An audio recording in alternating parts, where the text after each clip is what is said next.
पंखा बंद कर।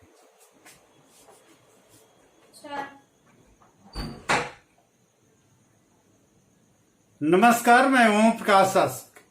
आज मुझे इस रूप में देख के आपको आश्चर्य भी हो रहा होगा कि मैं इस रूप में क्यों दिखाई दे रहा हूं। ये कोविड की वजह भी हो सकती है और विरोध प्रदर्शन का तरीका भी,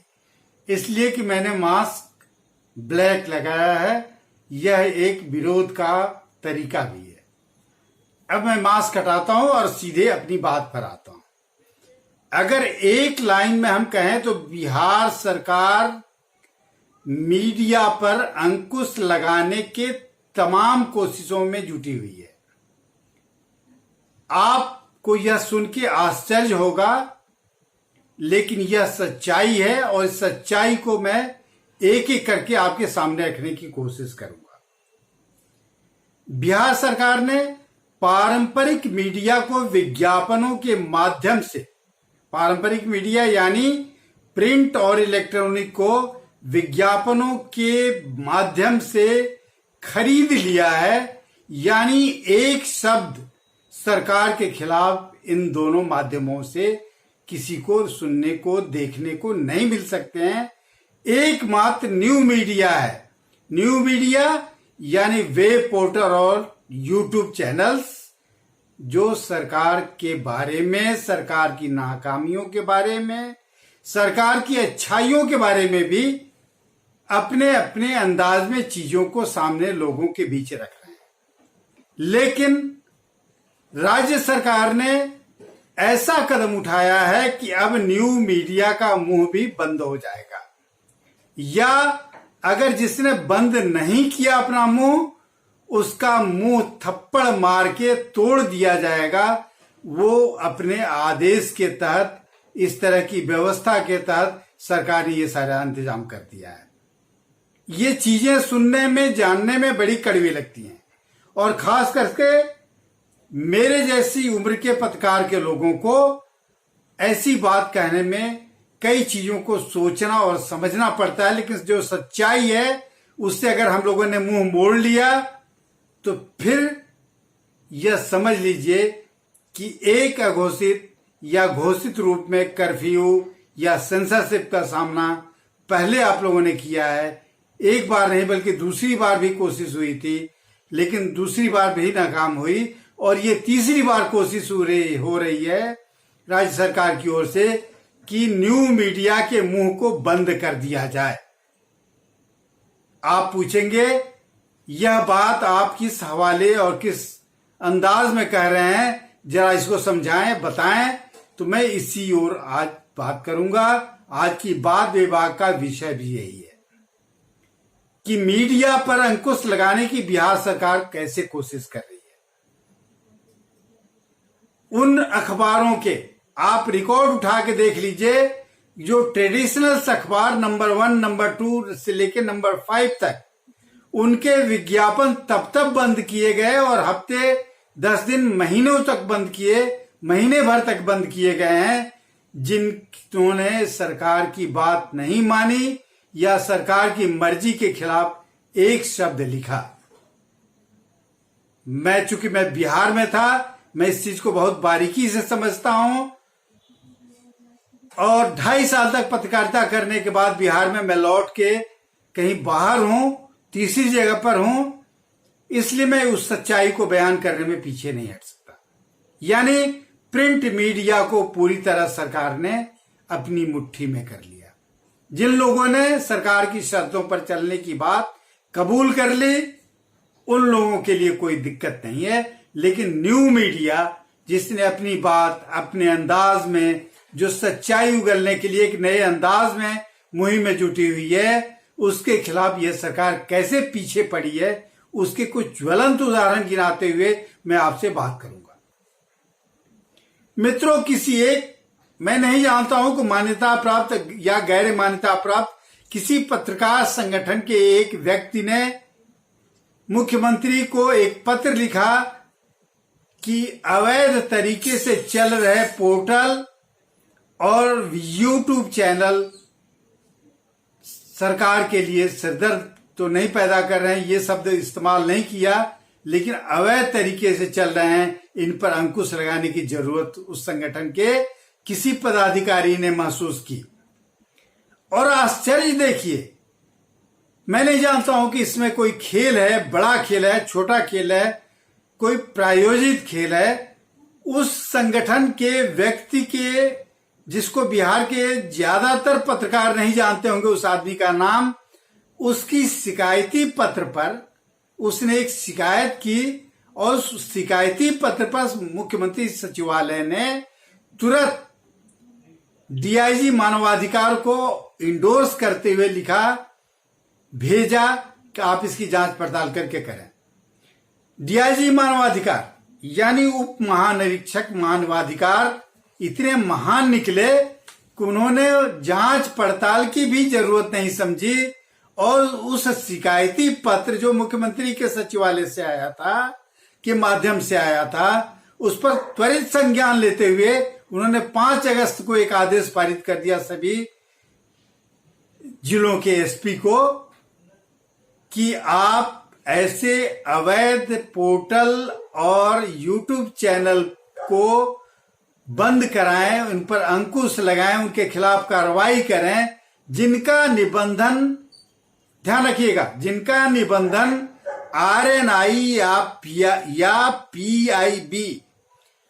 रजिस्ट्रार ऑफ न्यूज़पेपर्स या प्रेस इंफॉर्मेशन ब्यूरो से नहीं है। यही इस खेल का एक नुस्खा समझ में आता है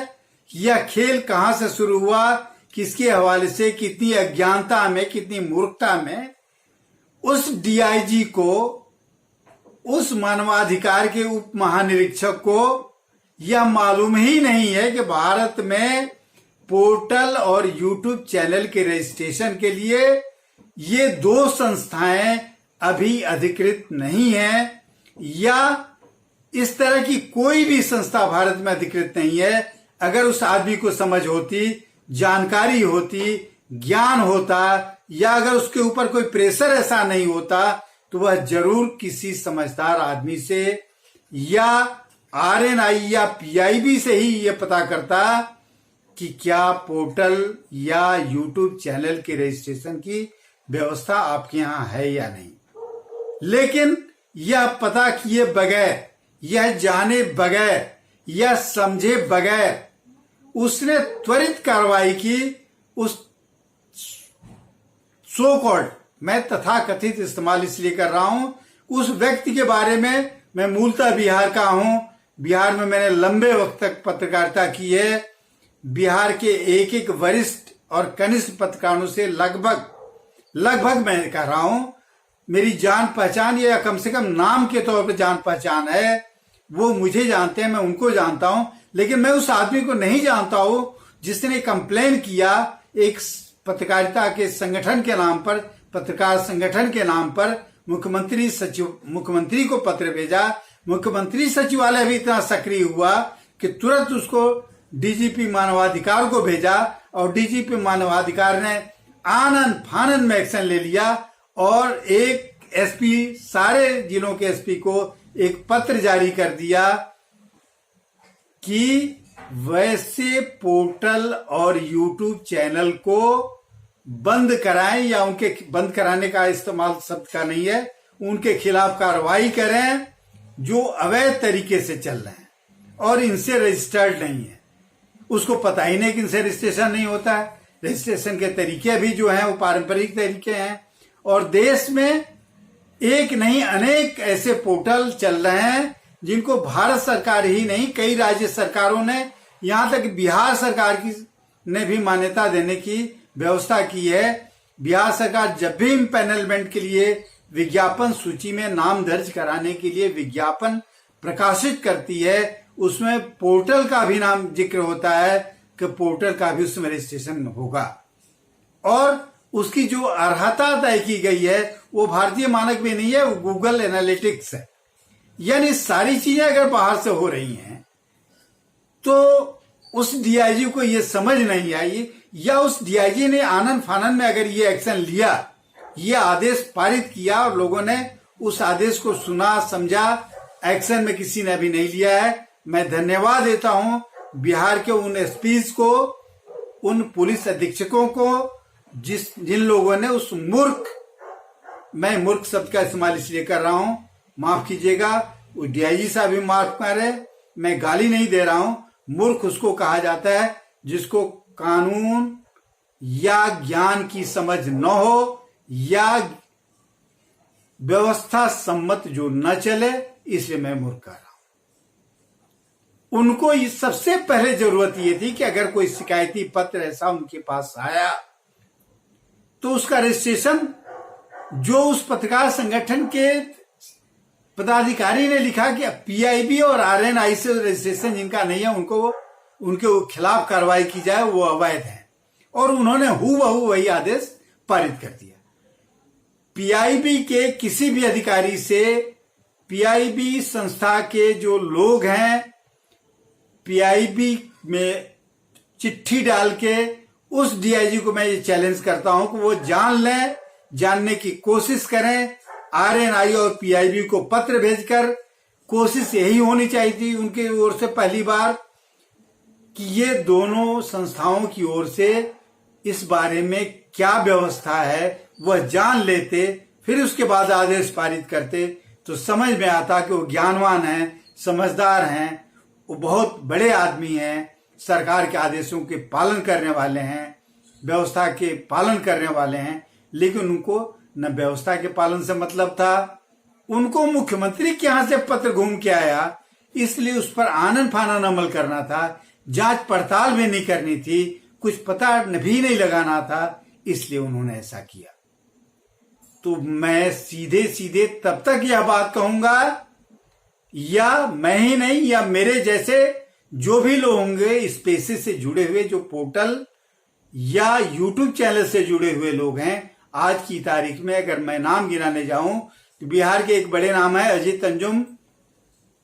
और बिहार से जुड़े पड़ोस के झारखंड के हैं पुण्य प्रसून वाजपेयी, दोनों के यूट्यूब चैनल चल रहे हैं, लाखों उसके व्यूअर्स करोड़ों में हो गए हैं,